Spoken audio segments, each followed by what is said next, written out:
what is something that you're being dictated to learn that's a little bit maybe uncomfortable or different than the defense you played in last year? The thing I love about this defense is every position can do anything.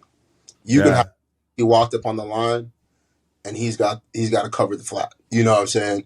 You could have me off the ball and I'm blitzing. You know what I'm saying? So there's a lot of different things where it's like you might see the pre-snap picture, but the whole time we can show you something and change the picture on you. And I love that.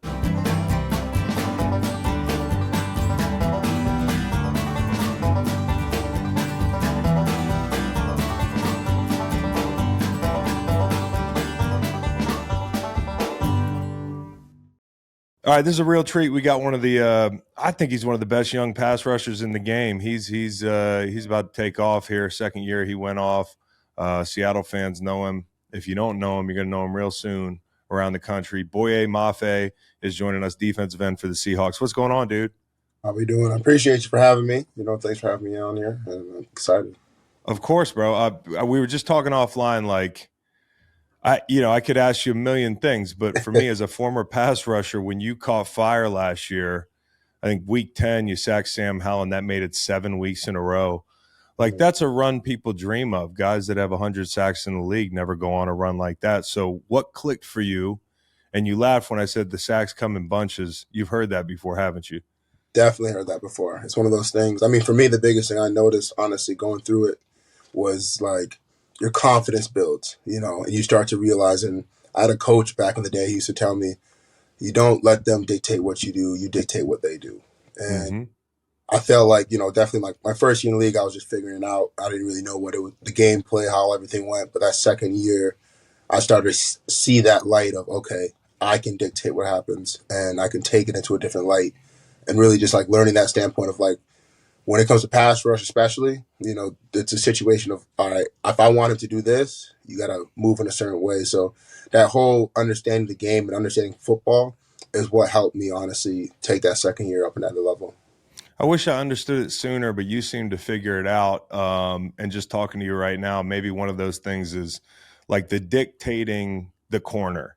Like you're plenty quick to get the edge, but what I notice you do really well is you'll dictate with your track where that point of contact is. Like for people at home, if you know what I'm talking about, can you kind of explain how to shorten a track so that you don't just have to run around somebody 8-9 yards? You seem to have a knack for doing it at 7.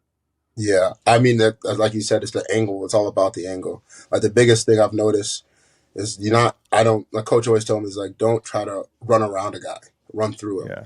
And especially with, like you said, the quickness and everything, we have a race point. And I'm going to race to this point. And if you beat me here, I'm going to have a move for it. But if I beat you there, then I'm taking the corner. You know what I'm saying? It's one of those things, not adjusting myself on my rush. Don't expand too wide, but stay on your track. And to stay on that point, make sure, like you said, if I want it to be 7 yards, I'm going to make sure at 7 yards I'm doing my contact, I'm doing my move so that I don't have to end up being 9-10 yards deep. Yeah, and it's got to be like daunting because I always was jealous of, like I'm buddies with Michael Bennett and those guys, and I used to be like, Mike, you lucky motherfucker. You get to rush up there in Seattle, man. It is deafening in that building, and I wonder sometimes the adrenaline can probably take over, and you forget what you're doing. When you put your hand in the dirt or get in that 2-point stance. Do you feel that power you have when you rush in Seattle? 100%. That fan base is ill to none, honestly. I've been out there multiple times. I got a guy less than 3 feet away from me telling me a call. I don't know a word he's saying. I didn't realize that you needed to have communication, like nonverbals, honestly, because it's so loud in that stadium and the fans go so crazy that you definitely need that. How quick do you think you learn somebody that you're rushing right outside of? Like, I don't know how much you tended to or didn't tend to rush next to Leonard late last year, but when somebody like Leonard comes in the building, there's a whole feeling out process, not of the person, like he's a legit dude.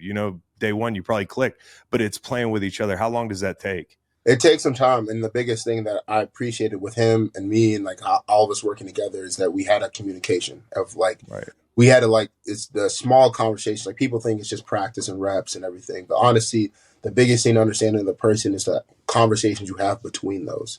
When you're talking to someone sideline after play, he'll tell me like, "Look, if you want to run a game with me, I like it like this, and if you could just do this, it opens it up." I'm like, "Okay, perfect." And then I need a game. I'll ask him, "Can you make it look like that?" And Mm-hmm. when you have that communication, honestly, I think that's the biggest thing because then you understand what they're looking for and what you're looking for.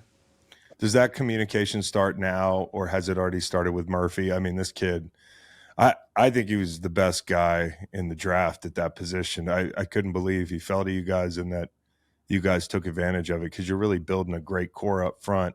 Have you seen him yet? Have you talked to him yet? And what's it look like? Yeah, we saw him in OTAs. I'm excited. Yeah.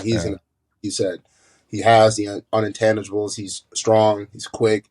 He has the size, and I'm excited. Honestly, I can't wait to play with him along with the guys that we have in the room. I think it's like for him, honestly, it's the perfect situation. He's coming in with 8, 9, 10-year vets that know the game and that are playing his position. So he's getting the knowledge of 10-year vets, 10-year guys. So honestly, I think for him, it's like the best situation. And the defense that we're playing, it's going to be fun. Who were your vets right out of the gate? And is Nwosu a guy that you missed having out there last year? 100%. I mean, he's one of those guys that coming in. I looked to him and he gave me all the knowledge as a rookie coming into league. He's been veteran. He's been in the league for a while. So I used him for a lot of conversations, a lot of things that I didn't know or how situations to handle. I would talk to him. And then my rookie year, halfway through the season, we actually got Bruce Irvin. And Bruce Yeah, Irvin, Bruce. yeah, he came in later in my rookie year, and that helped a lot. And even last year, Frank came in with us for a while. So just having those guys that been in that Seattle defense or that been in Seattle and played the game for that long in our position, honestly, it helped. It made the game simpler for me. And that's the biggest thing. Was it cool to see those guys walk back through the door? Like you weren't there when they were there before, but they probably were like, "This is my locker. This is where I like to eat. This is nothing's changed." They're checking things out. Was 100%. that reception pretty cool? Yeah, oh, definitely. And that's the thing I love about Seattle is that when guys come in, it's always like, it's a nice reception of like, okay, let's work with this together. And they came in and they taught us how to be professionals and how to be in the building and how to make your game go to the next level. And that's the thing of the conversations, like I said, off of not just going out and practice and doing it, but those conversations that we had, oh man, helped me a tremendous. Yeah, I mean, Bruce and Frank being Pete guys, like I know it's one of the last things that he did as a head coach was bringing in guys like that. And it might seem inconsequential to people, but you never know what you got to learn from them. Or 100%. some of these guys are going to carry on that tradition. I think is very cool. With Pete down the line last year, I wasn't sure what was going to happen. It's a tough business, and he's been in it a long time. He's had an amazing career. But was there a sense that it was coming to an end? Like, like in the building where guys are like, man, they're hearing things upstairs, or Pete seems stressed. Could you pick up on anything, or was he just the same guy? That's one thing I appreciate about him. He was him through and through. Yeah. If there was a conversation up in the upper room or upstairs, he never let it seep into the team. He didn't change how he operated. He didn't change his ways of who he is as a coach. And he always stayed true to who he is and what he knows. And that's one thing I appreciated about him is he made everyone comfortable. And the biggest thing about him that people don't realize, though, is he's one of the people that he gets the best out of his players. He doesn't have a box or like, they say the cookie cutters, saying, Mm-hmm. I want my guys to do this and be like this and do this. He's like, you don't move like he moves. You don't play like him. I want you to be your best version. And whatever that takes or however we can get that out of you, that's what we're going to do. Yes, I think as a former player, that sounds great to me. You wish you had more coaches like that because, you're young in your career, but you'll get guys that just try to push you into different roles. And, hey, I want you to rush like this guy. I always use the example. They showed me Julius Peppers tape, and I was like, yeah, this is a lot of fun. But I'm not really sure what I'm supposed to take from this other than, man, that guy's good. I don't rush like him. I had heard that you had watched, and I thought this was a really interesting collection of names, Lawson, Frank Clark, and Brian Burns. Yeah. And to me, that makes a lot of sense. Why does it make sense for you? What do you take from each of those guys? obviously it's, Frank has the moves and his quickness, and I like to look at people, because everyone has different, like you said, everyone's different. Mm-hmm. There's the big strong guys who they're power all day. There's the finesse guys that are doing finesse moves, cross chop, swipe all around. And I felt as if like who I am as a player and who I play, I was trying to take a mix of all of that, and I would figure out how I can capitalize that, because a lot of those guys, they're setting on three. And I honestly love how, like Brian Burns, you can say it's unconventional, but he does it in such a way where it moves smoothly. You know what I'm saying? A lot of guys, I bet like the coaching of like 1-2-3 power, 1-2-3 this, da da da da. But you'll see guys like them hitting it on 4, hitting it on 5, maybe even doing it on 2. They're gonna hit their move quick, and that switch up, and then always keeping the lineman guessing how they did, because that's the thing is like it's chess not checkers. You got to understand that you have moves that set up other moves, and that's the biggest thing that I took from them, especially having Frank in the building after watching him for so long. It was amazing to actually see his mindset and how he goes about it, how he sets up moves. He'll be like, look, I know we got a 6-play drive, 8-play drive. So my first 2 pass rush, I'm throwing the fastball to see what he does. And then when it's time, 3rd and 8, okay, now let me throw my switch up, and he's not gonna understand. And he's gonna be confused why I didn't do that other move. Well, that's why games where you have a lead are so great, because you can really work to set moves up. Yeah. You get a couple 2-minute situations.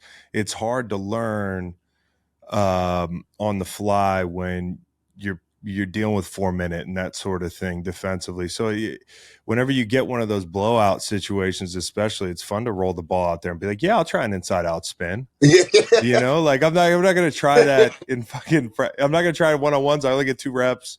Right. I'm not going to try it on 3rd down in a big game.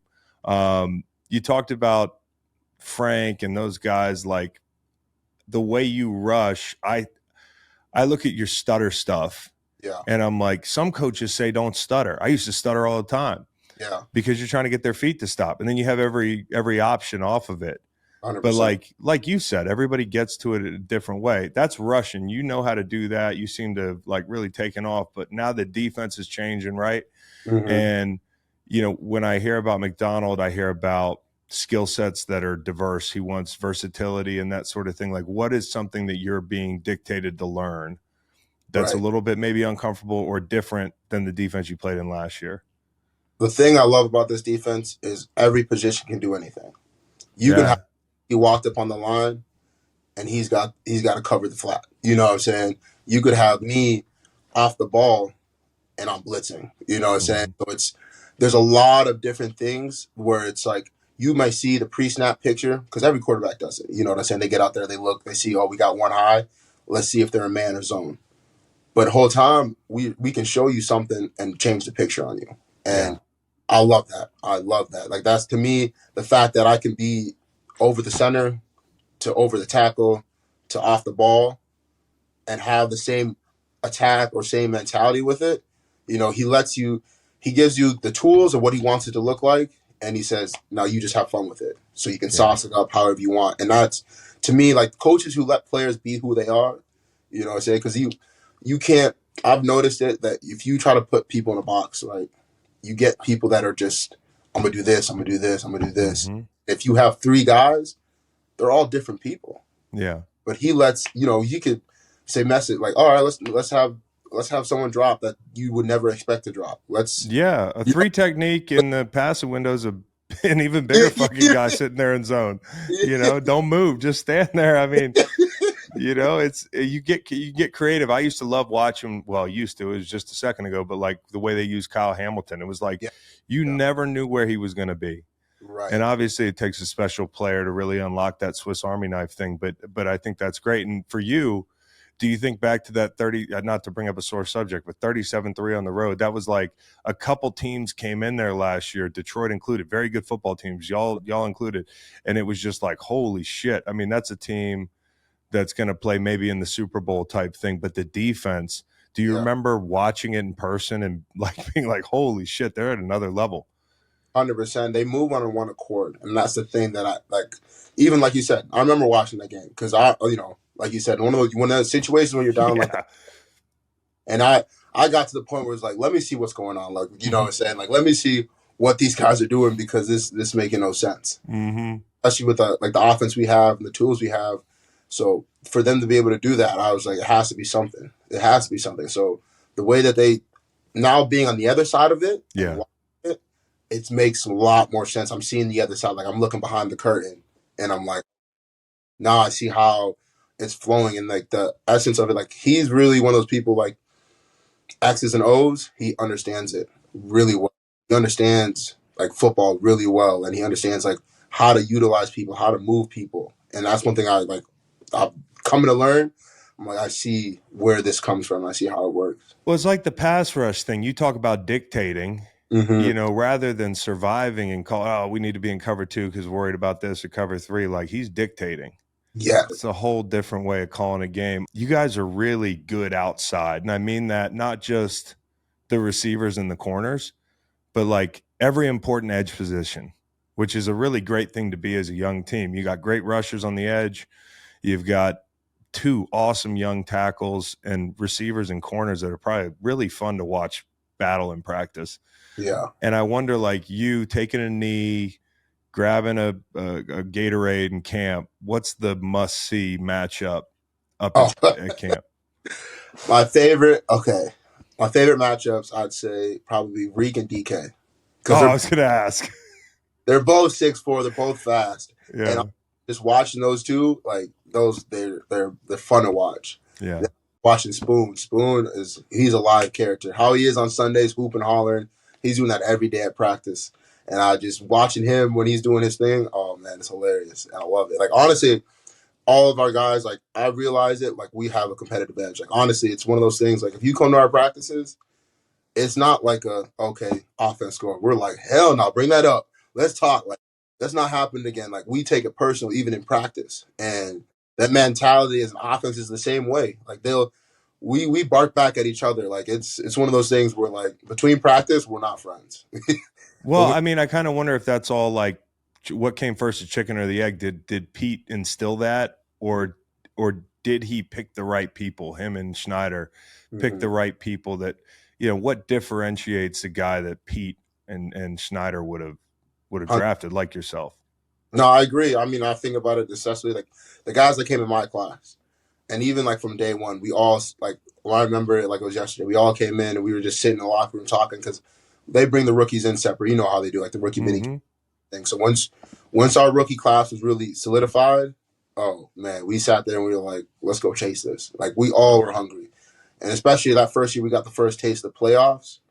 It was like, okay, if this is what we got to do to be here, let's double down. And even like seeing like the small things that people do outside of practice and guys quote unquote are solidified guys that they take their job even more serious than ever, and guys really buy into that. And that competitive edge, like nobody, I promise you, it's like you said, like that 33 game, that locker room, yeah, in there because the way that we personal, the way that everyone in that room, like there's like the people, they say in the NFL, there's people who come here to have fun and get a check, whatever.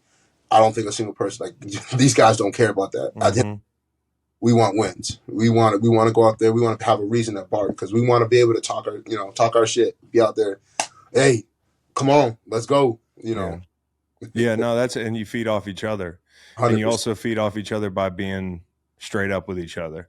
Yeah, which was a big tenet from what I understood of the Seattle atmosphere during the LOB was guys are going to police each other. Guys are going to be in each other's shit when the standard's not met, and they're still boys. And, I've been in locker rooms, though, where guys are afraid to, come at each other when honestly that's the best way to cultivate a culture. Yeah. So with that group you got, I kind of wonder if you take pride in being the Russell Wilson Hall, because when I was a guy in St. Louis and we had a really good defensive line, a bunch of first rounders, we also had this sudden infusion of talent by way of RG3. Right. So the RG3 trade, we traded the pick. Now we didn't do anything with the pick necessarily, but what we did is we had this haul of guys who all played a lot of snaps. And I can remember we played at that point the Redskins and RG3. And I said to Jeff Fisher, I said, hey man, would it be cool if we could all the guys that we got in that hall could walk out to the captain's circle for coin toss? And he was like, yeah. He was like, I said it with an IV in my arm like 20 minutes before the game. And I'm like, and Fish, he goes, that's a great fucking idea. He goes, the only thing is y'all can't play like shit. so we went, yeah. So we went out there and we beat up on them, and we had all the guys at midfield. And I just wonder if there's like a sense of pride you guys have. 100%. I feel like, especially the guys I came with, and even the class after me, like the guys that know, it's one of those things. Is like you have the essence of like, okay, there's a reason I'm here, and like no matter where. And I think I love about us is like it don't matter where you were picked. It don't matter. No one. If anybody who like ego people will not survive in Seattle. It's just not the thing. Like no one cares. We have a mentality of like we don't care who you are, where you came from. If you have a quote unquote who you are is like, oh, I'm this type of player, okay, you better show that. If it don't up, we're gonna call you out on it. Say you gotta walk the talk for sure. Well, how loud was it? Was that the loudest game you've heard yet in that building? 100%. When Russ came? It was. You never been to like a concert and your ears are ringing? Mine were ringing for the next 2 days. One of those. Yeah. I can't even imagine, dude. Because I played up there when it was real live. We'd play there twice a year, and I don't know if I ever saw it like that. And it felt like a damn playoff game right out of the gate. Think about it. And what did that give you guys confidence-wise? Because I feel like people were sleeping on y'all, and I was at a point in the season where people didn't know who you were. I feel as if for us, especially that game, it was one of the things is it kind of pissed me off. As they kept saying, is like Seattle's on a rebuild. And I kept looking around like, so you say we don't have talented players? Saying?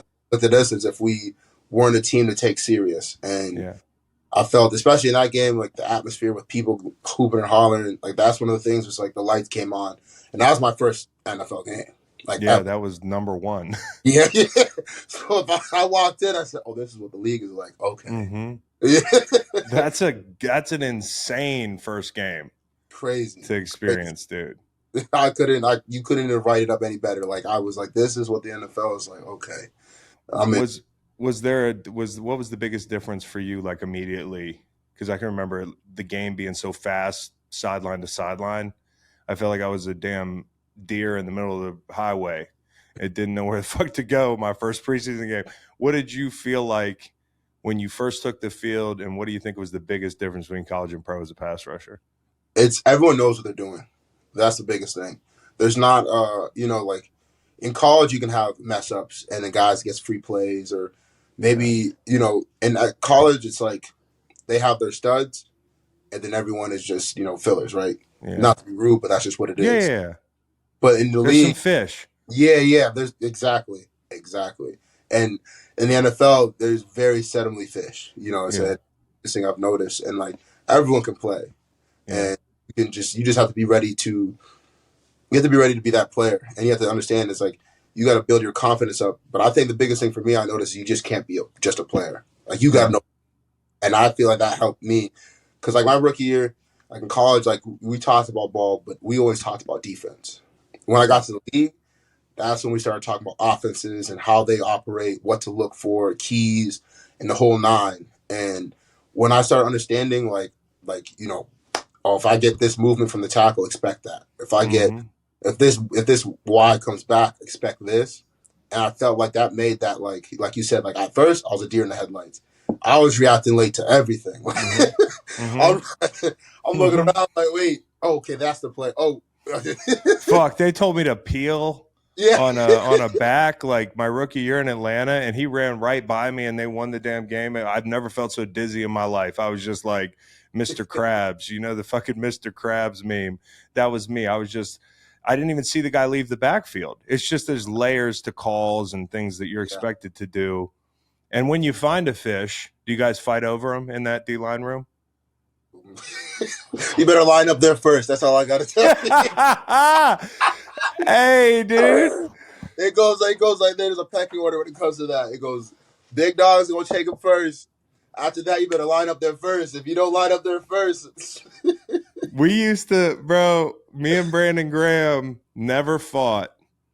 And we got in one argument my entire life, and that was over who had to line up in front of Tyron Smith on third down in Dallas. Man, when I tell you we both stood there with our arms next to our sides on the left side next to the right tackle until the ball was fucking snapped. It was like a game of chicken, bro. It was like, who's going to go? Well, I guess we're just going to have a short edge over there. Fuck. That definitely happens. Trust me. It's one of those things. You'll get out there, you're like, yeah, let's switch. Yeah, let's switch, bro. Who's the best tackle you played so far? There's somebody that just stands out that's like, damn, that guy's. I mean, you see Trent, you've seen Lane, you've seen a couple of them. Honestly, the thing that people don't give Lane his credit to is how smart he is. I've never had a tackle pass set me on a rundown. Mm-hmm. You know what I'm saying? He's got tricks. Yeah. And I don't know how he knows, but when he'll pass set you and I'm pass rushing, I'll beat him in a move and I'll look and the ball's running the other way. I'm like, oh man, this is gonna look terrible on film. And for half a second, you're like, bro, I'm about to make a huge play. Exactly. It's a run. Oh, dude, he clubbed Von Miller up the field 5 yards on a draw set.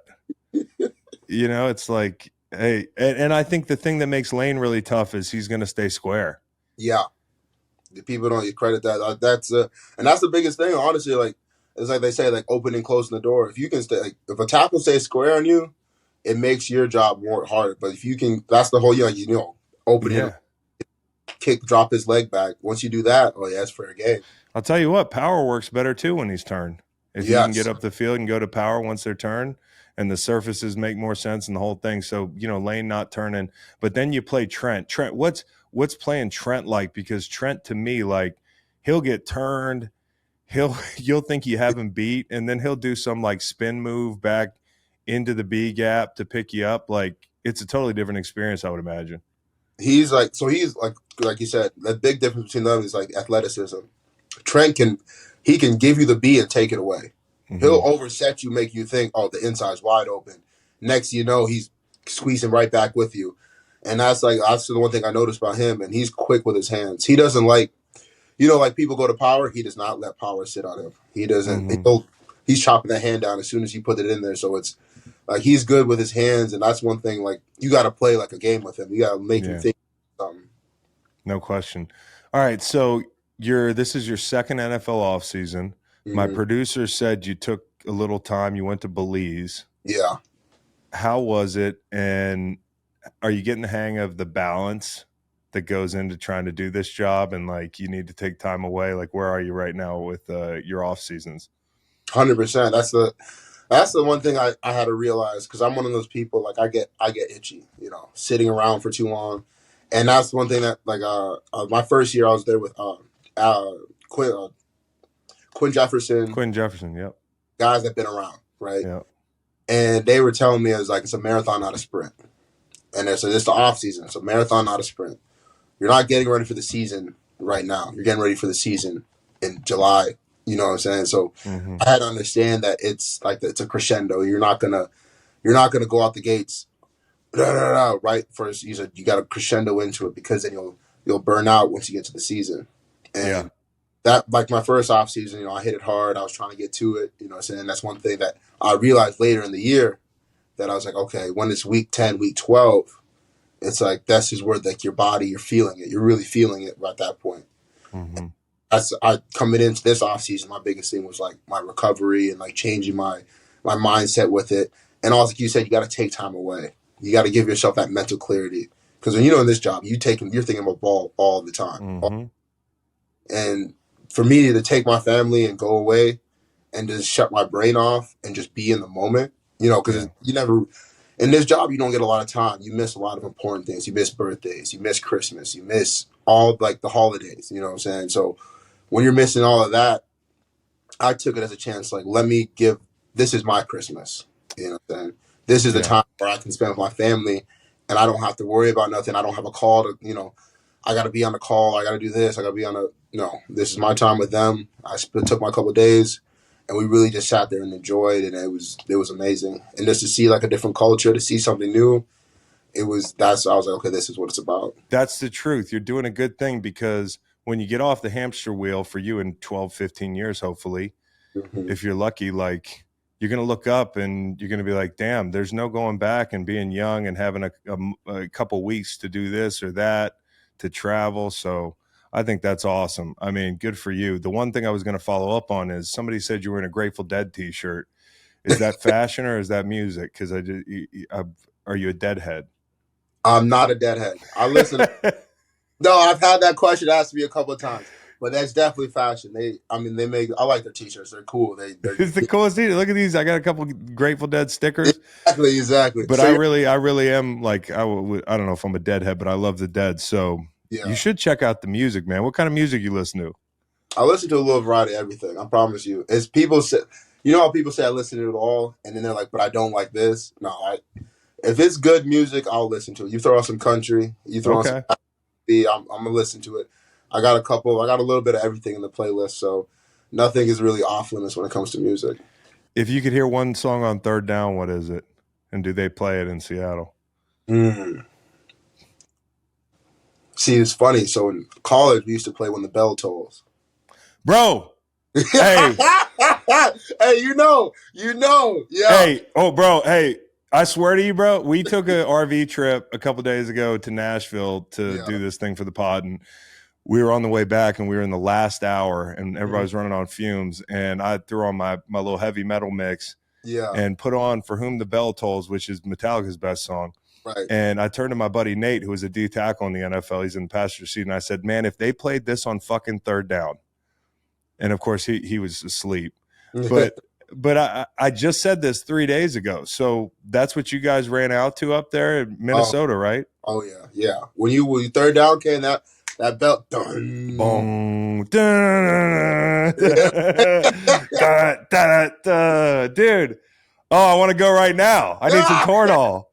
Hey, song comes on, it's on. That's what okay. You know. Exactly. All right, cool. Now, do you play Madden? Yeah. Oh yeah.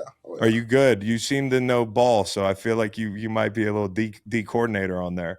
Yeah, no. My favorite thing to do in Madden is to like take the mic and I'm just running around that thing. Yeah, me too. That's why I play with the Ravens or the Bills. Yeah. And I'm taking the mic and why are you in the deep third? I know where you want to throw the ball. Yeah. I'm gonna get to cover. I'm gonna get to cover 3 with my backer. I got Roquan Smith. I got Matt Milano. Dude, all right. So we got to play a game. Who do you play with? I gotta play with the Seahawks. Okay, well, if you're gonna run the Seahawks, I'll probably run. I'll be an 82 or something. I'll be the Saints. Saints are pretty good on there. Yeah. They got some solid. You're gonna have that little Mike backer, and I'm gonna have Kamara on an angle route. Look out. That's perfect. I'm gonna cut it. I'm gonna wait. Okay. Okay. All right. Well, I'll send you my tag, but bro, keep it up. Love watching you play. Keep being a technician, man. It's a lot of fun to watch, and have a great year. Come back again. For sure. I'll definitely be back. Appreciate it. Okay, dude. Yep.